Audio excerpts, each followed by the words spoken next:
ఆహ్వానిస్తున్నాం.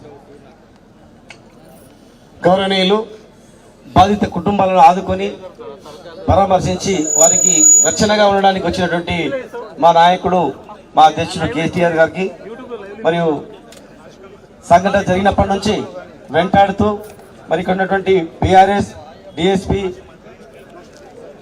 BSP BC SC ST JAC నాయకులకు అందరికీ మరియు స్థానిక మాజీ శాసనసభ్యులు సంఘటన తెలియగానే సమయం ఇచ్చి ఇక్కడనే మరి కాపు కట్టి మిమ్మల్ని కాపాడుతుంటే మా జనార్దన్ రెడ్డి గారికి, మా పెద్దలు కోరెటి వెంకన్న గారికి, మా పెద్దలు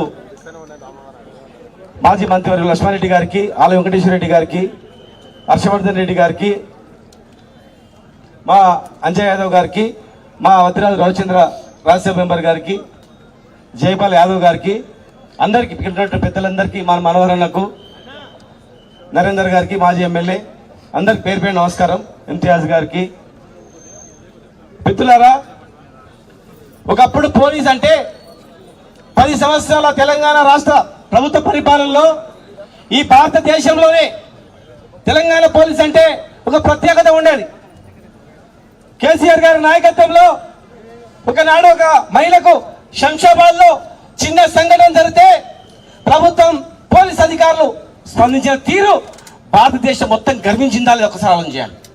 ఆదిలాబాద్ లో కావచ్చు, రంగారెడ్డి జిల్లాలో కావచ్చు, ఎక్కడ ఏ మహిళకు అన్యాయం జరిగినా షీటింగ్స్ ఏర్పాటు చేసి ఒక ప్రత్యేకమైనటువంటి పోలీస్ వ్యవస్థకు పేరు తెచ్చింది.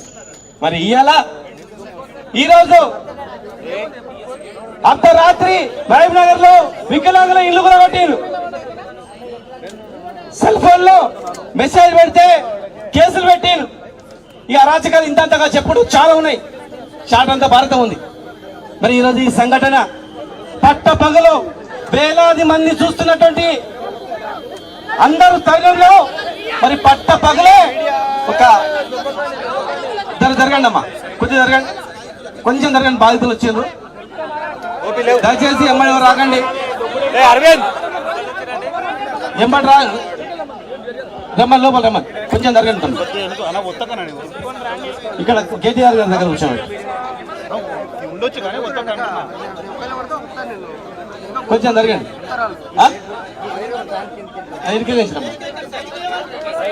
కొంచెం రైలు జరుగుతాం తమ్ముడు. ఓ ఎస్ఐ గారు మీరు తీసుకురండి అమ్మని, కొంచెం జరగండి. భయపడకమ్మా, మేమున్నాం, మీరేం భయపడకండి. ఇలాంటి అరాచకాలకు స్వస్తి పలుకుదాం. అందుకే కేటీఆర్ గారు వచ్చారు, మేము అందరం వచ్చినాం. దయచేసి లోపల రమ్మని చెప్పి.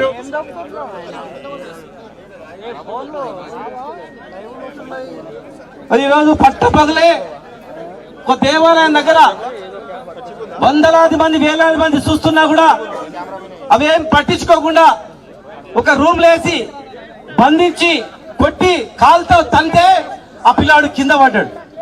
మరి కింద పడ్డ పిల్లల్ని తీసుకొని పోలీస్ స్టేషన్ పోతే మరి పోలీసు వాళ్ళు కూర్చోబెట్టి బాధితులకు ఫోన్ చేసి బాధితులకు జరగండి బాబు, జరగండి, కొంచెం జరగండి తమ్మి. వెంకట చదరు దా చెల్లెమ్మా,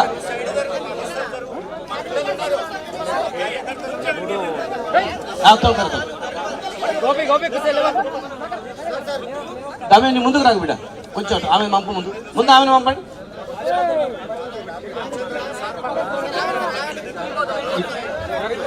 మౌనిక కూర్చోమ్మా, మీరు జరగండి.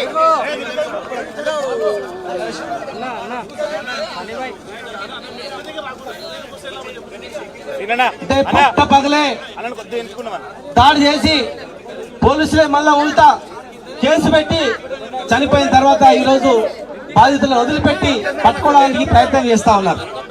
నిన్న డీజీపీ గారు కలిసినాం, మా పార్టీ తరఫున మా నాయకులు అందరం కలిసిపోయి డీజీపీ గారు కలిసి చెప్పినాం, ఇదేం అరాచకం, ఇదేం పద్ధతి. ఒక్కరు చేసిన వల్ల ఈ రాష్ట్రంలో విభజన వచ్చి కొట్లాట వచ్చే అవకాశం ఉంది. బాధితులు ఎవరైనా సరే, మీరు ఏ పార్టీ అయినా సరే చూడకుండా బాధితులని చర్య తీసుకోవాలి, వెంటనే కఠినంగా శిక్షించాలి.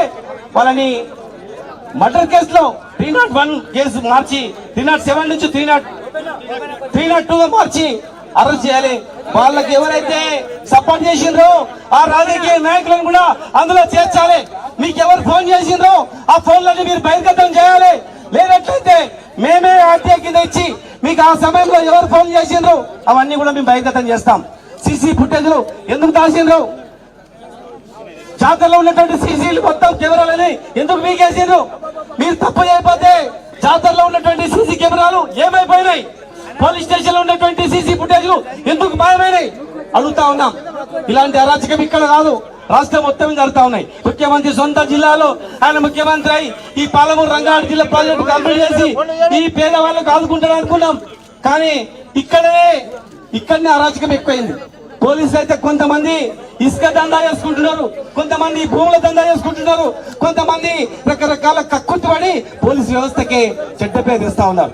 మేము చెప్తా ఉన్నాం, సంబంధించినటువంటి పోలీస్ అధికారులు ఎవరైనా సరే అందరినీ డిస్మిస్ చేయాలి. సస్పెండ్ కాదు, డిస్మిస్ చేయాలి. వీళ్ళందరూ కూడా కట్టేసి ఇచ్చేయాలి, ఉరి వేయాలి. వీళ్ళందరూ కూడా ఆ ఉరి అయ్యేటట్లు మొత్తం కూడా శిక్షణలు మార్చి పెట్టాలి. లేనట్లయితే ఇది ఒక రాష్ట్ర సమస్య కాదు, ఒక జాతీయ సమస్యగా అంతర్జాతీయ సమస్యగా తీసుకెళ్తాని మా విశారదం గారు చాలా మంది నాకు ఫోన్ చేసి చెప్పింది. ఖచ్చితంగా మా కేటీఆర్ గారి నాయకత్వంలో న్యాయం జరుగుతుంది. రేపు రాబోయే రోజుల్లో ఇప్పుడు న్యాయం చేయకపోయినా ఖచ్చితంగా రేపు మా ప్రభుత్వం వచ్చినా సరే వీళ్ళకి సహకరించిన అధికారులను కానీ సహకరించిన నాయకులను కానీ ఎవరైనా కానీ వాళ్ళందరినీ కూడా ఎల్క పక్క దాక్కున్న పట్టుకొచ్చి ఇదే చౌరస్తా అంబేద్కర్ చౌరస్తా నిలబెట్టి శిక్ష చేస్తాం. భయపడకుండా మరి అందరు కూడా సంఘటితంగా ఉండాలి. ఈ రోజు ఎట్లయితే అందరు ఐక్యమత్యంతో కలిసి మెలిసి మరి బాధిత కుటుంబాన్ని ఆదుకోవడానికి ఒక్కటైనరో ఇక్కడ నుంచే ప్రారంభం కావాలి. ఈ రాష్ట్రంలో ఈ అరాచకాలు ఎక్కడెక్కడ ఉంటాయో అందరు కూడా ముక్కుమ్మడిగా దాడి చేయాలి. మహిళలకు రక్షణ లేదు, ఇక్కడ ఎవరికి రక్షణ లేదు, సామాన్యుకి ఎవరికి కూడా రక్షణ లేదు. కనుక దీనిపైన ప్రతి ఒక్కరు స్పందించాలి. కులాలకు మతాలకు అతీతంగా ప్రతి ఒక్కరు స్పందించి వాళ్ళకు న్యాయం అయ్యేటట్టు చేయాలి, వాళ్ళను దోషులుగా శిక్షించాలని చెప్పి మీ అందరు కూడా తెలియజేస్తూ వాళ్ళు కూడా యాక్షన్ తీసుకుంటారా చూస్తాం. ఎవరైనా సరే ఎవరైనా ₹1 ఎక్స్‌గ్రేషియా ఆమెకు ఉద్యోగం ఇవ్వాలి, ప్లస్ ఆమెకు రక్షణ ఇవ్వాలి. ఇక్కడ రక్షణ లేదు, రక్షకులు అయింది ఇక్కడ. కనుక రక్షణ ఇవ్వాలి, వాళ్ళని ఇమ్మీడియట్ గా అన్నిటికన్నా ముఖ్యంగా వాళ్ళను కఠినంగా శిక్షించాలి. దీని వెనకాల ఉన్నటువంటి రాజకీయ నాయకులు అధికార పార్టీలు ఎవరైతే ఉన్నారో వాళ్ళందరినీ కూడా దీనిలో పెట్టాలని చెప్పి తెలియజేస్తూ ఇప్పుడు గౌరవనీయులు పెద్దలు మా కార్యనిర్వాహక అధ్యక్షుడు కేటీఆర్ గారిని మాట్లాడాల్సిందిగా కోరుతున్నాం.